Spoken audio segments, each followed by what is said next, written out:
Hello my dear students, I welcome you all to Dramatic Science. As you can see, this is the third lecture of the topic wave motion. I hope you have gone through lecture 2 and lecture 1. I will give those links in the description, kindly go through that first. So in this lecture, we will discuss all these 7 topics. Number 1 is 3D wave equation. In lecture 1 and 2, जो wave हम लोगों ने discuss किया था, those are basically one dimensional or two dimensional waves. In this lecture we will have 3D, three dimensional wave, right? Second one, spherical wave. Spherical wave is basically a type of 3D wave. मतलब spherical wave 3D wave का एक part ही है. Third one, superposition. I hope you have known this in SHM. SHM का जो lecture series है वो channel में जाके देख सकते हो. Fourth one, stationary waves or standing waves. Stationary waves or standing waves. Fifth one, stationary waves in a string or simply stretched string. Sixth one, phase velocity and group velocity. Last one, some numericals related to all these topics. So without wasting a single moment, let's start today's session with three-dimensional wave equation.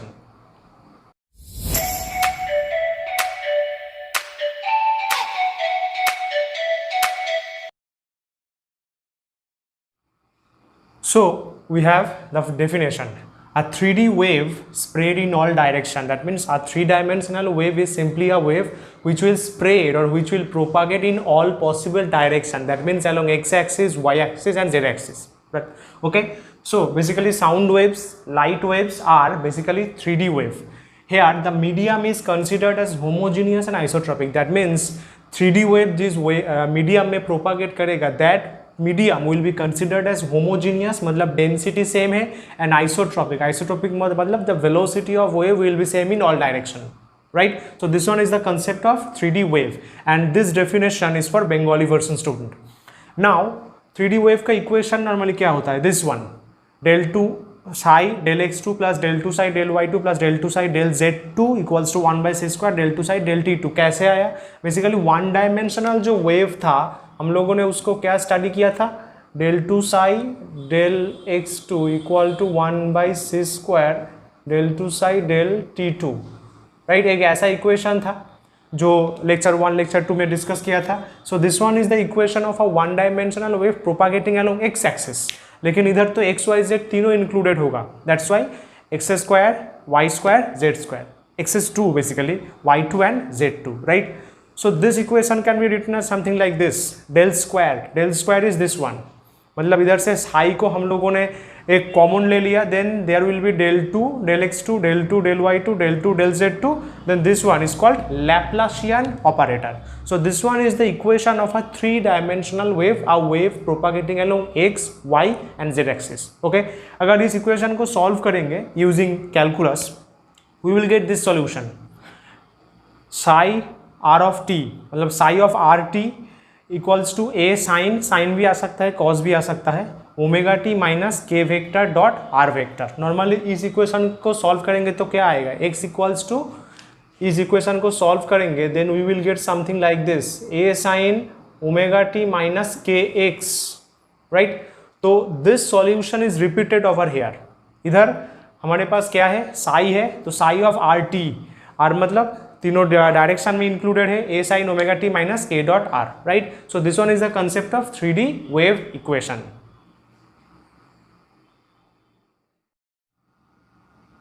So guys, as you can see, we have the concept of spherical wave, right? So this O is simply a point source. So इधर से जो है basically wave create हो. So we consider O as a point source, and this whole medium is truly homogeneous and isotropic, right? That means ये जो medium है, इस medium में wave का velocity will remain constant throughout the whole direction.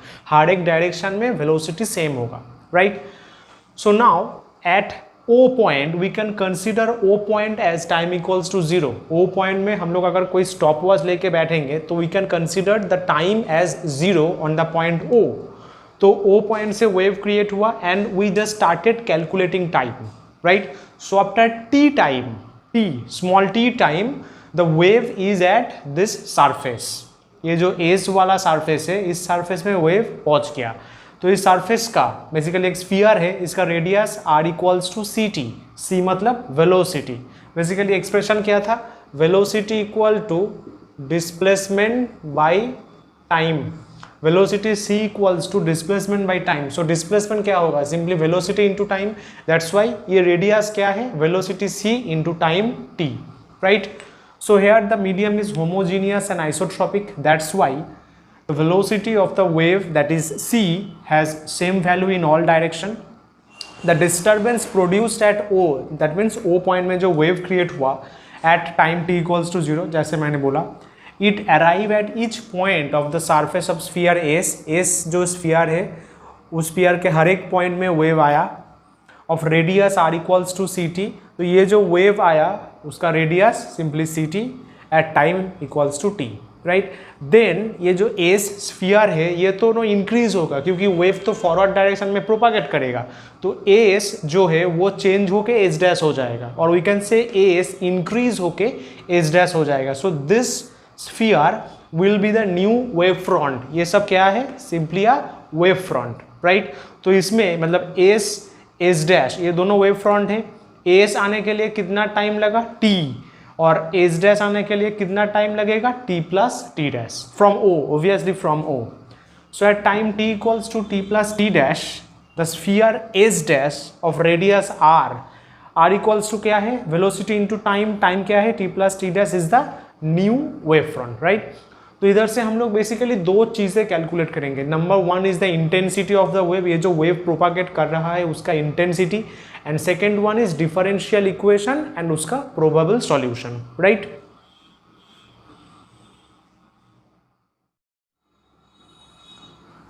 So we have the calculation of intensity. What is intensity?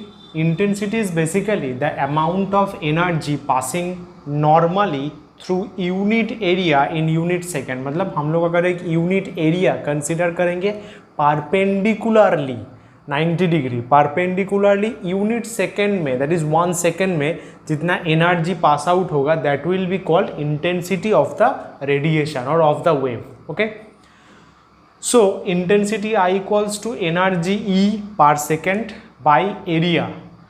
Energy E is given, area means area of the sphere, that is 4 pi r square. If E remains constant, then we can conclude that I proportional to 1 by r square. That means intensity is inversely proportional to the square of the radius. मतलब जब radius जितना increase होगा intensity उतना decrease होगा, right.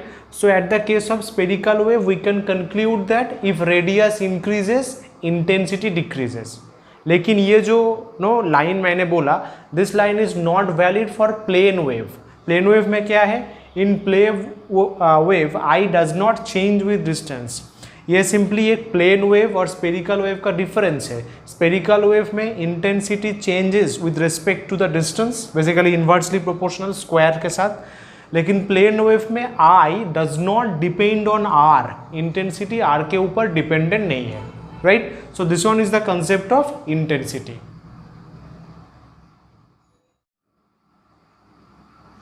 So calculation of differential equation and solution of spherical wave.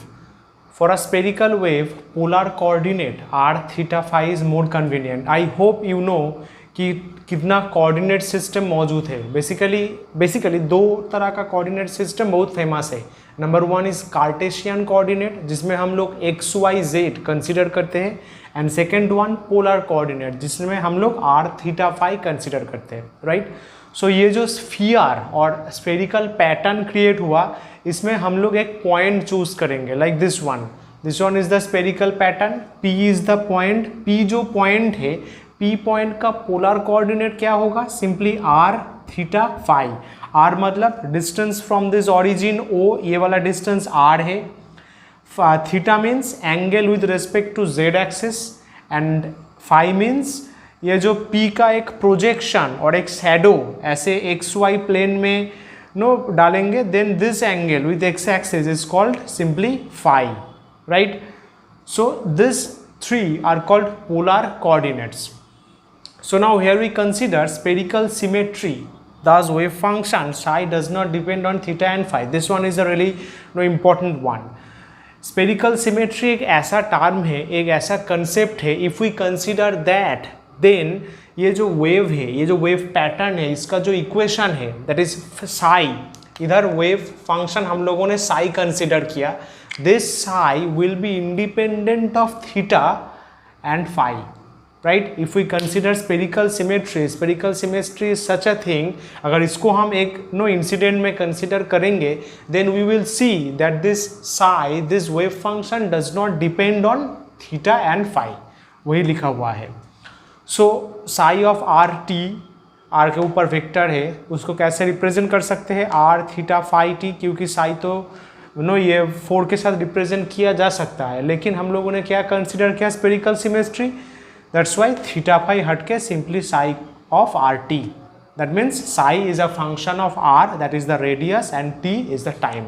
Okay, so now r square equal to x square plus y square plus z square कैसे आया, simply class 11 में जो position vector का concept था, ये जो r है, this O2p, this represents r as a position vector, position vector का ये टर्म है, r square equal to x square plus y square plus z square। इसको फर्स्ट टाइम x के हिसाब से डिफरेंशिएट करेंगे, differentiating with respect to x, फिर y के हिसाब से करेंगे, फिर z के हिसाब से करेंगे। सो पहले x के हिसाब से, ये जो r है 2r del r del x, और सिंपली x को डिफरेंशिएट करेंगे तो 2x, y और z तो कांस्टेंट होगा, सो 2 कैंसिल हो गया, simply del r by del x equal to x by r, right. फिर साई को जो वेव फंक्शन है उसको x के हिसाब से डिफरेंशिएट किया, कर सकते हैं, क्यों, क्योंकि Sai is a function of r और r में तो x y z तीनों मौजूद है, तो simply del psi by del r dot del r del x, मतलब डेल r कंसिडर कर सकते हो कि ऊपर नीचे मल्टीप्लाई किया, del psi by del r and del r by del x, del r by del x मतलब x by r, तो देखो x बाई r का वैल्यू डाल दिया, फाइन। नेक्स्ट ये जो साई है, psi by X, del psi by del x, इसको फिर से डिफरेंशिएट करेंगे, सेकेंड ऑर्डर करेंगे, del 2 psi by del x 2, simply del del x, x by are, ये वाला term x by are del psi del r. So from here we will start the calculation, देखो this step, so del r cross multiplication किया, so this term into this term, इसको simply r के हिसाब से differentiate करेंगे, basically 3 terms है, x, r and del psi del r, तो 3 times differentiation होगा, पहले x के हिसाब से किया, फिर r के हिसाब से किया, फिर del r del psi del r, that means second order हो जाएगा, राइट। अपने हिसाब से करो, खुद से करो, हो जाएगा, जस्ट डिफरेंशिएशन है। Del r by del x क्या आया था, simply x by r, okay. अच्छा, del x by del r, del r by del x क्या है, एक्स बाई आर, तो del x by del r उल्टा हो जाएगा, r by x 1 by are del psi del r, इसको differentiate करेंगे 1 by x, that is minus 1 by x square, so minus 1 by are square X del psi del R and this one X by R, simply simple multiplication, cross multiplication नहीं, normal multiplication किया X by R के साथ, तो इधर देखो are cancel हो गया, फिर x बाई आर को मल्टीप्लाई करेंगे तो x कैंसिल हो जाएगा, दैट इज 1 बाई आर रहेगा, so 1 by are del psi del R, इधर r स्क्वायर है, एक r मल्टीप्लाई होगा r क्यूब, x है, x मल्टीप्लाई होगा x square, so this one, अच्छा x square r square, x square by r square del 2 psi del x2, so this one in terms of x, del 2 psi del x2, अब del 2 psi del y2, del 2 psi del z2 निकालेंगे। So similarly y coordinate के हिसाब से del 2y del y2, del 2y del y2, sorry del 2 psi del y2, ये 1 by are del psi del R, same X square था y square हो जाएगा, del psi del R, X square था y square हो जाएगा, del 2 psi del r2। Similarly z के हिसाब से ये जो x है z स्क्वायर, ये जो x है z square, right. So this 3 are the differentiation, second order differentiation of psi with respect to x, y and z axis, right। अब इन तीनों का वैल्यू जो बेसिकली एक लैप्लासियन इक्वेशन मैंने दिखाया था, del 2 psi equals to something, उस equation में पुट करेंगे। So we have the next step, del 2 psi del x2 plus del 2 psi del y2 plus del 2 psi del z2 equal to 1 by C square del 2 psi del t2, ये मैंने ये जो 3D wave equation है इसमें derive किया था, simply ये जो तीनों का वैल्यू इसमें डाल दिया, डाल के नो del two psi del are two और डेल साइड डेल आर को एक जगह ले आए. So this one will be the equation. Simply value put करके ट्राई करो, ऐसा ही आएगा. Putting 1 2 3 over here, right. So ये जो टर्म है x square plus y square plus z square that is simply r square. So r square by are square is 1. ये भी आर स्क्वायर है, R square by R cube is 1 by R. So this one 1 by R, इधर कोई R नहीं है. फिर 3 by R minus 1 by are del psi del R del psi del R, तो simply 2 by R हो जाएगा, right. फिर both side R से मल्टीप्लाई किया, multiplying both sides by are.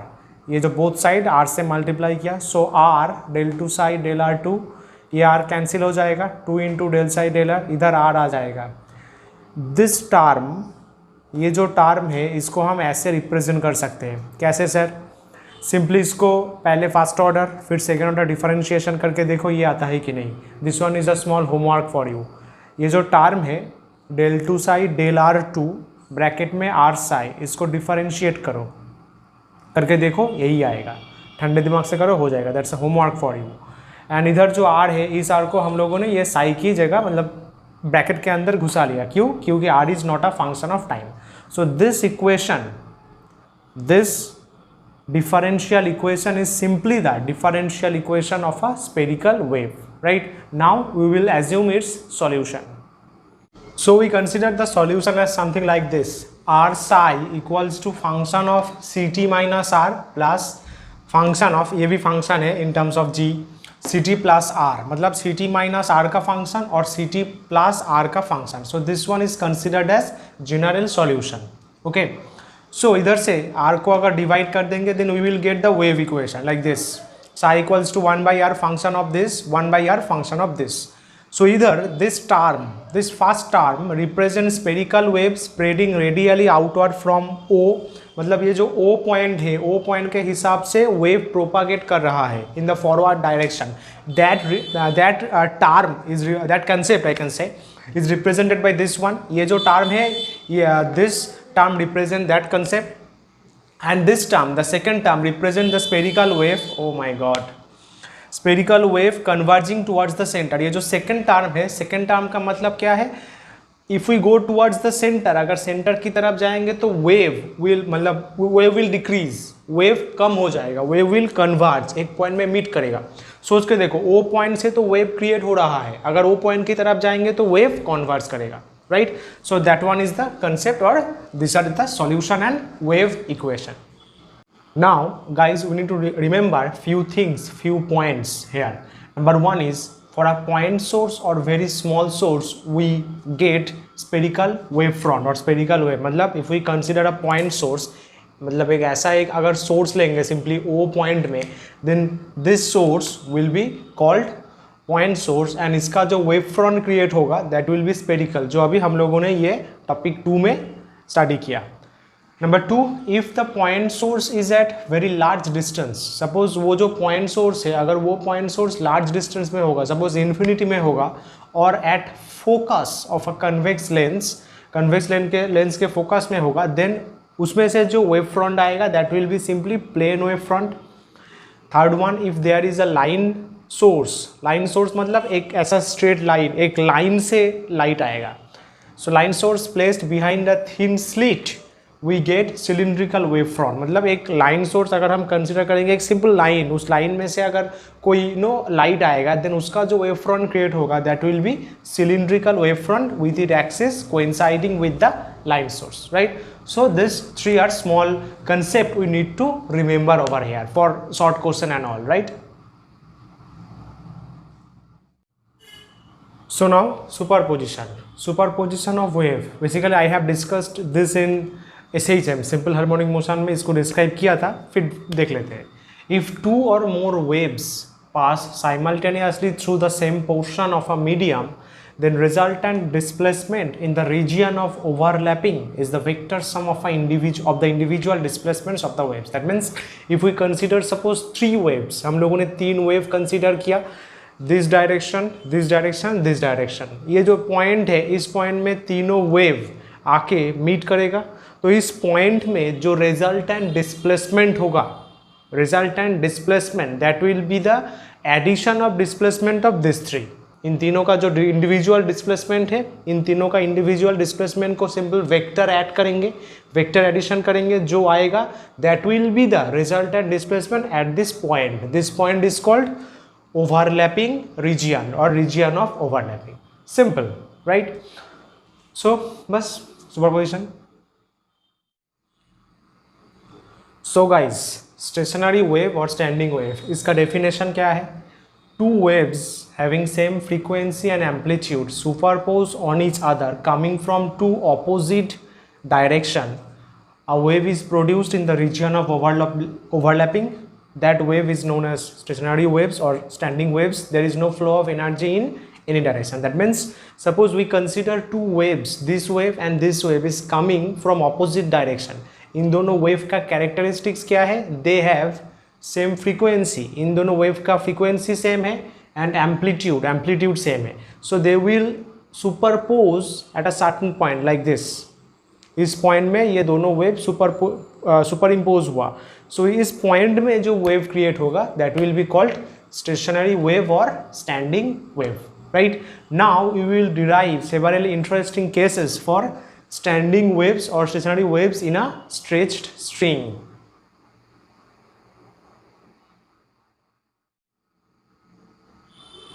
So now we have the concept of standing wave in a string. Basically these two are bounded region. ये दोनों एक bounded region है. This one is the string. String को अगर हम लोग plug करेंगे then उसका जो motion है that will be like this. पहले एक loop, फिर दो loop, फिर 3 loop, 4 loop and 5 loop and it will increase. Like जो गिटार का string होता है दोनों end में fixed होता है, right? उसको अगर प्लग करेंगे this wave will be formed, right? So we consider two waves. ये वाला जो वेव है एक ही स्ट्रिंग है, एक ही स्ट्रिंग में ऐसा वेव क्रिएट हुआ जो एक बार इस तरफ जाएगा, इस तरफ जाएगा, ऐसे जाएगा, यहाँ पर नो कोलाइड करके फिर रिबाउंड करके आएगा. सो this one is moving in the positive x direction and this two is moving in the negative x direction. So in positive x direction y1 equals to a sin omega t minus kx and in negative x direction y2 equals to a sin omega t this one, right? तो according to principle of superposition दोनों का super इम्पोजमेंट होगा. तो simply resultant displacement क्या होगा? दोनों का addition y1 plus y2. ए common ले लिया, साइन दिस, ये एक फॉर्मूला है sine c plus sine d. तो मैंने सिंपल फॉर्मूला को ब्रेक करके नो स्टेप जम्प करके लिख दिया 2a cos kx into sine omega t. ये जो कॉस पार्ट है इसमें तो कोई टाइम नहीं है, तो इसलिए हम लोगों ने ये जो पूरा पार्ट 2a cos kx है इसको हम लोगों ने एक रिजल्टेंट एम्पलीट्यूड और एक कांस्टेंट पकड़ लिया, right? So y equal to a sin omega t, ये किसका इक्वेशन है? स्टैंडिंग वेव का इक्वेशन है. Now we will have several facts with respect to this a के हिसाब से कुछ फैक्ट्स एंड फिगर्स हम लोग डिराइव करेंगे. So now for maximum value of a that is जो रिजल्टेंट एम्पलीट्यूड था उसका अगर मैक्सिमम वैल्यू लेंगे that is plus minus 2a. ये कब होगा? जब cos kx प्लस माइनस 1 होगा. प्लस माइनस 1 मतलब cos का general solution that is cos n pi. n का वैल्यू क्या हो सकता है? Plus 1 plus 2 plus 3 minus 1 minus 2 minus 3 and so on. No sorry n is simply a integer, मतलब n का वैल्यू पॉजिटिव लेंगे, सिंपल वैल्यू पुट करेंगे तो प्लस माइनस इधर आ ही जाएगा. सो cos कैंसिल हो गया, kx equals to n pi. k का expression 2 pi by lambda, k equals to 2 pi by lambda, ये वेव नंबर का फॉर्मूला है. तो सिंपली x आ गया this one. So this x gives the position of antinodes. Antinodes मतलब जहाँ पे एम्पलीट्यूड मैक्सिमम होगा, राइट? सो सक्सेसिव एंटीनोड्स क्या हो सकता है? सिंपली n का वैल्यू डाल देंगे 1 2 3 4 लैम्डा बाई 2, फिर 2 देंगे तो 2 2 कट जाएगा लैम्डा, फिर 3, फिर 4 देंगे 2 4 कट जाएगा 2 लैम्डा. ओके, तो ये तो हो गया a का मैक्सिमम वैल्यू. मिनिमम भी हो सकता है this one. a equals to minimum value that is a minimum 0 होगा. कब होगा? जब cos 0 होगा. cos 0 मतलब cos का general solution is cos 2 pi plus 1 pi by 2. 2p, इधर p का वैल्यू क्या होगा? 0 1 2 3. सिंपल p का वैल्यू पुट करो, देखो 0 आएगा. p 0 पुट करो, cos पाई बाई 2 0. 1 पुट करो 3 पाई बाई 2 0 0 आएगा. सो cos कैंसिल हो गया. kx दिस वन, k मतलब 2 pi by lambda, pi cancel हो गया, x equal to this one. ये 2 मल्टीप्लाई हो गया lambda by 4. So this gives the equation of nodes, right? So successive nodes का वैल्यू क्या होगा? सिंपली p का वैल्यू डाल देंगे, पहले 0 डाल देंगे तो लैम्डा बाई 4, फिर 1 देंगे, तो सिंपली 1 देंगे तो 3 लैम्डा बाई 4, फिर 2 देंगे, 2 2 4 plus 1 5 lambda by 4 and so on. Basically odd numbers are coming. Now in दोनों ये वेव इक्वेशन में कहाँ पे है? बेसिकली नो एंटी नोड्स मतलब ए का मैक्सिमम वैल्यू, नोड्स मतलब ए का minimum value. That means this point, ये जो पॉइंट है इस पॉइंट में देखो एम्पलीट्यूड मैक्सिमम है, so this one is antinode. और ये जो इधर end at this point there is no amplitude, so this are nodes, right. फिर दिस पॉइंट, ये वाला पॉइंट, ये वाला पॉइंट, ये वाला पॉइंट, कोई एम्पलीट्यूड नहीं है, वो तो सिंपल एक कनेक्शन है, that's why those are nodes. लेकिन ये मिडिल वाला पोर्शन ले लो, इसका देखो एम्पलीट्यूड है, इसका भी मैक्सिमम है, ये वाला ले लो मैक्सिमम है, मैक्सिमम है. So this two are called anti nodes. जहाँ पे वेव नो एम्पलीट्यूड ज़्यादा होगा that will be anti nodes, right. So एक चीज़ ध्यान से देखो कि इधर नोड कितना है, 2 नोड है, एक एंटी नोड है. 1 2 3, 3 नोड्स, 2 एंटी नोड्स. 1 2 3 4 4 नोड्स है. 1 2 3 एंटी नोड्स है. So it's a know very simple short question कि नोड्स जितना होगा एंटी नोड उससे 1 कम होगा, राइट. अगर nodes is 5 then antinodes will be 4. अगर nodes is 10 then antinode will be 9. अगर nodes is 3 then number of antinodes will be this 2, right. अच्छा, ये था फर्स्ट पॉइंट, ये कॉपी में नोट डाउन कर लो. सेकंड पॉइंट क्या है? 2 एंटी नोड्स के बीच कितना गैप है? लैम्डा बाई 2 और लैम्डा कितना गैप है? सिंपल माइनस करो, लैम्डा माइनस लैम्डा बाई 2 कितना गैप है? Lambda by 2. 2 एंटी नोड्स के बिना कितना गैप है? Lambda by 2. फिर 2 नोड्स के बिना माइनस करो, देखो लैम्डा बाई 2 आएगा. So simply 2 anti nodes and 2 nodes के बीच में कितना गैप है? Simply lambda by 2. फाइन. अच्छा, अब देखो ये तो एंटी नोड था, ये तो नोड था, इन दोनों के बीच कितना गैप है? ये टोटल गैप, ये node, this total gap is lambda by 2. फिर ये बीच का गैप क्या होगा? Lambda by 4. That means anti node और नोड उसके बीच में कितना गैप होता है? Simply lambda by 4. आया समझ में? Node node lambda by 2, anti node lambda by 2, node anti node lambda by 4, right. So this one is the concept. So now we will calculate frequency. जो ये वेव पैटर्न आया basically string का, कहाँ पे कितना फ्रीक्वेंसी क्रिएट हुआ that will be calculated. Okay, so ये पहला डायग्राम था basically first loop. So here we are considering wavelength as lambda 1 equals to 2l. ये जो स्ट्रिंग का 2 एंड है, 2 फिक्स पॉइंट है, उसका डिस्टेंस है l. तो ये जो वेव पैटर्न क्रिएट हुआ, ये जो लूप क्रिएट हुआ, इस लूप में जो वेव है उसका वेवलेंथ 2l. कैसे? बेसिकली एक वेव का वेवलेंथ कैसे मेजर किया जाता है? Like this, from here to here. ये जो पूरा distance is simply wavelength. Okay, इधर से ये पूरा ऐसे करके जो लेंथ हुआ दैट इज द वेवलेंथ. लेकिन इस लूप में क्या है? इस लूप में तो सिर्फ एक हाफ पोर्शन है, मतलब ये पोर्शन है, राइट. तो सिंपली कैसे लिख सकते हैं? ये पोर्शन ही तो एल है, तो पूरा लैम्डा है, then it will be lambda by 2 equals to L. So lambda equals to lambda by 2 equals to L. तो सिंपली लैम्डा क्या हो जाएगा? 2l. वही लिखा है. सिंपली ये हाफ पार्ट है इसलिए 2l, राइट. सो अगर लैम्डा आ जाएगा तो then we will have frequency. Frequency का फॉर्मूला क्या था जो बचपन में हम लोगों ने सीखा था? v equals to n lambda. v की जगह इधर c होगा, c equals to n lambda. तो n क्या होगा? Simply c by lambda. तो देखो n1 equals to c by lambda. Lambda मतलब 2l और c मतलब velocity of wave in a string. उसका फॉर्मूला क्या होता है? Root over t by m. t मतलब टेंशन, m मतलब mass per unit length. So 1 by 2l root over t by m. This one is the frequency of the first loop. इसका नाम क्या है? फंडामेंटल टोन और first harmonic. और ये frequency सबसे कम होता है, that's why smallest frequency. Okay, secondly जो और लूप क्रिएट होगा, first loop, second loop, third loop, तो जब 2 लूप क्रिएट होगा देन देखो ये जो पूरा एक वेव पैटर्न है like this one, full wave pattern. तो this length will be the wave length. So lambda 2 equals to l. n2 क्या होगा? c by lambda 2. लैम्डा 2 की जगह l, तो c equals to over t by M, 1 by L. ये तो इसको मैंने 2n1 लिखा. क्यों? n1 के साथ 2 मल्टीप्लाई करो, देन 2 कैंसिल होके 1/L√/T/m आएगा दिस वन. दैट मीन्स जो सेकेंड टाइम फ्रीक्वेंसी आएगा that will be the twice of the frequency of the first one. So this second frequency is called first overtone और second harmonic. इसको याद रखना, first overtone लेकिन harmonic second है क्योंकि first harmonic क्या है, fundamental tone, right. Now the third one, basically 3 loop होगा.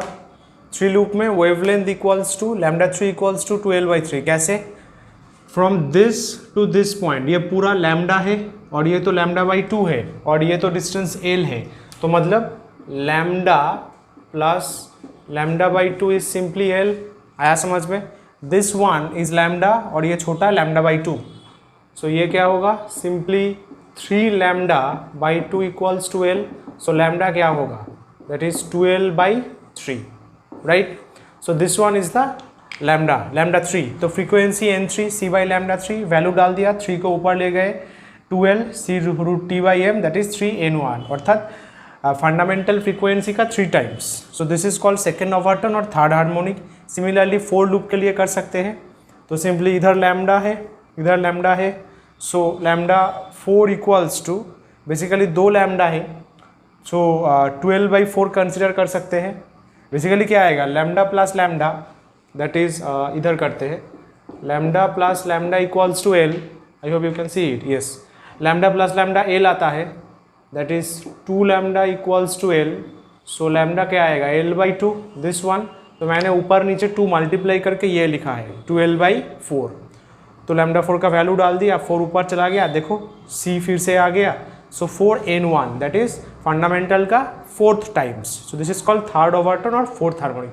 ऐसे हम लोग कर सकते हैं. In every time you will see कि फंडामेंटल का ये नॉर्मल इंटीजर आएगा, right. So this one is the calculation of frequency.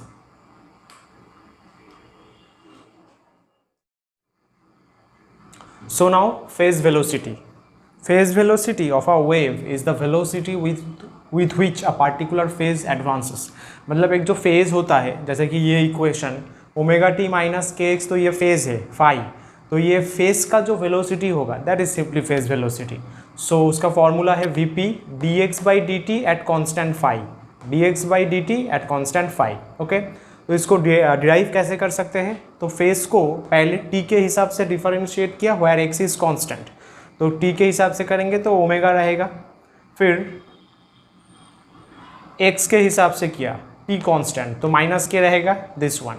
So dx/dt मतलब देखो according to math we can write like this, d/dt d/dx, phi cancel हो जाएगा, dx ऊपर चला जाएगा, सो dx/dt ये वाला formula.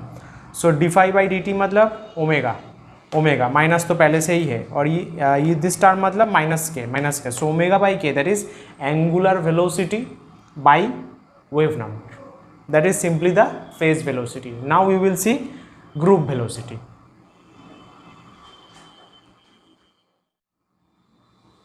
So now group velocity, the velocity of wave envelope or the amplitude maximum is called group velocity.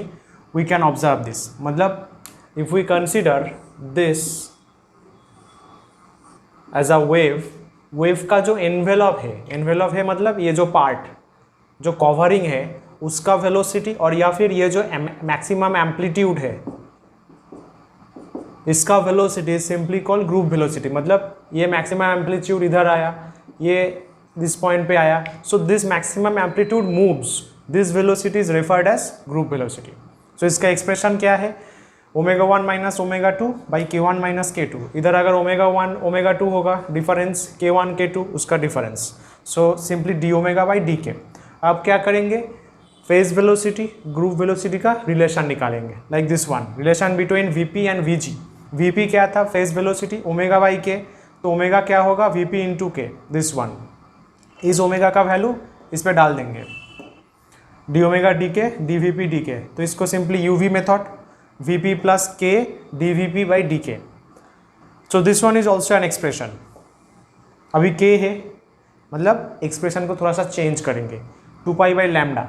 Simply k को differentiate किया with respect to lambda, इधर तो 1/λ है, that will be -1/λ² according to differentiation. So this one -2/λ².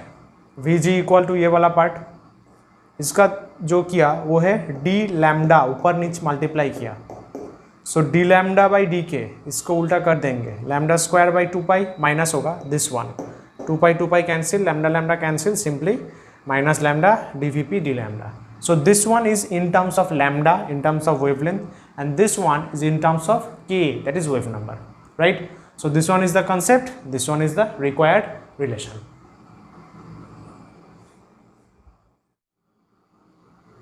So now we have two numericals. First one is find group velocity, मतलब vg निकालना है for a plane wave in a dispersive medium जिसका phase velocity given है a plus B lambda, जहाँ पे A B constant है, तो phase velocity given है, phase velocity in terms of lambda, हम लोगों को क्या निकालना है, ग्रुप वेलोसिटी, सिंपल है.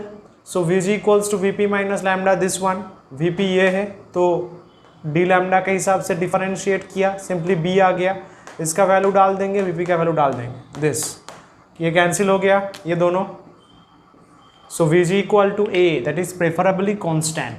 सो ग्रुप वेलोसिटी एक वेरिएबल है, सॉरी फेज वेलोसिटी एक वेरिएबल है and group velocities are constant, simple. Next one, a 5 metre cord, मतलब एक स्ट्रिंग का लेंथ 5 मीटर है, वेज 240 ग्राम, मतलब उस कॉर्ड का वेट 245 ग्राम है, and is stretched under the tension of 1 kg weight, मतलब 1 kg वेट फोर्स देके हम लोग उसको स्ट्रेच किए, right. This one is the force. It is fixed in one and, एक पॉइंट पे फिक्स्ड है, suppose this point, and shaken by hand at the other end, this one, right. What frequency of shaking will it make break up in 3 vibrating segments? तो अगर इसको हम vibrate करेंगे तो कितना फ्रीक्वेंसी सप्लाई करने से वो जो स्ट्रिंग है वो तीनों सेगमेंट में ब्रेक हो जाएगा, लाइक दिस वन. ओके, सो तीनों सेगमेंट में ब्रेक होगा तो ये कौन सा हार्मोनी है, बेसिकली थर्ड हार्मोनिक. उसका फॉर्मूला क्या है, N3. So N3 equals to 3/12 root over T by M. L is given, L मतलब सिंपली 5 मीटर, T मतलब टेंशन, कितना टेंशन अप्लाई किया, 1 kg वेट, kg वेट है, इसको न्यूटन में लाने के लिए 9.8 मल्टीप्लाई करना होगा, kg वेट से न्यूटन सिंपली मल्टीप्लाई बाई 9.8, ठीक है. अच्छा, M क्या था, मास पर यूनिट लेंथ, तो इधर मास क्या है 240 ग्राम और लेंथ कितना है 5 मीटर, तो मास पर यूनिट लेंथ मतलब small m equals to total mass by total length. Total mass क्या है, इतना ग्राम, तो इसको केजी में करेंगे तो क्या होगा 0.245 और लेंथ मतलब 5 मीटर, दिस वन कैलकुलेट करेंगे, so this, right. So that's all from today's session, and wave motion is basically completed. So I hope you have learned all those 1, 2, 3 lectures and today's topic also. If you feel any doubt, do contact me in the comment section or through Instagram. I will give my details in the description. तो बस आज के लिए चलते हैं, जल्दी मिलेंगे कुछ और लेक्चर सीरीज लेके. You can suggest me some few lecture series. तो बस आज चलते हैं, आपका ख्याल रखिए, नमस्कार, टाटा, बाय बाय.